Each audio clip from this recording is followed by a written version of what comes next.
Firstly, I'll talk about the Australian government, and the Australian government strongly supports the ASEAN Economic Community, or AEC.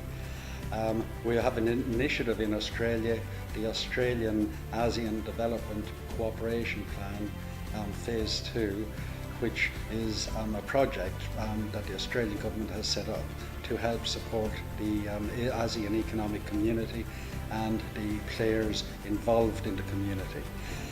In addition, of course, Australia has got bilateral trade agreements with many countries, of course, including Vietnam, and that helps.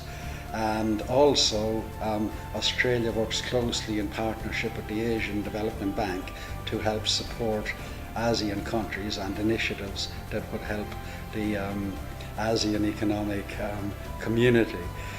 From a business perspective, of course, the AEC means a changing business environment, and I believe that CEOs in Australia who are doing business in ASEAN or are thinking of doing business need to analyse the environment and look at the changes that are coming in the environment.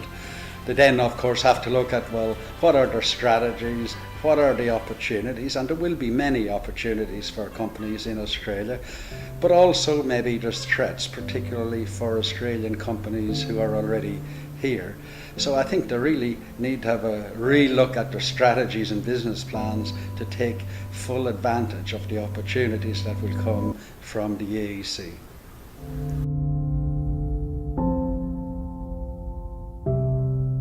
What we're discussing today is Asian Economic Community in ASEAN and the integration, and also what's the impact perhaps from Canada and Vietnam.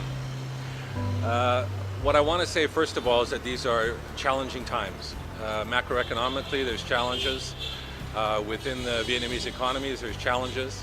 Vietnam has typically overcome these challenges, and particularly with the decoupling now and some issues with the US moving away from their control of the markets.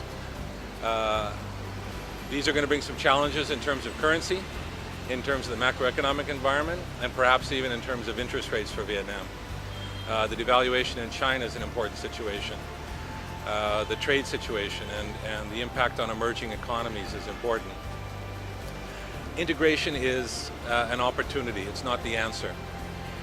So what I'm hoping for, and what I'm hoping to work with Vietnamese companies on, is how to encourage that development of those opportunities into something we can realize. There are many opportunities because, of course, the AEC will mean a more transparent and vibrant market, and of course, again, that will create great opportunities for Australian companies to come, we'll say, to Vietnam and then use it as a base to do business with the rest of ASEAN. So things like movement of labour, taxation, tariffs, etc. will all change, and that will be a great opportunity.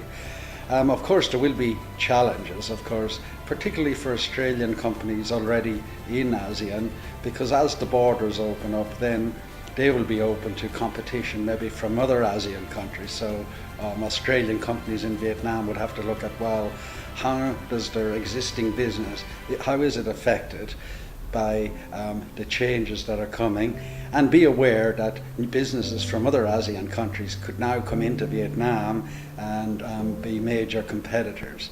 So we don't know exactly what's going to happen, but you have to be aware of the changes.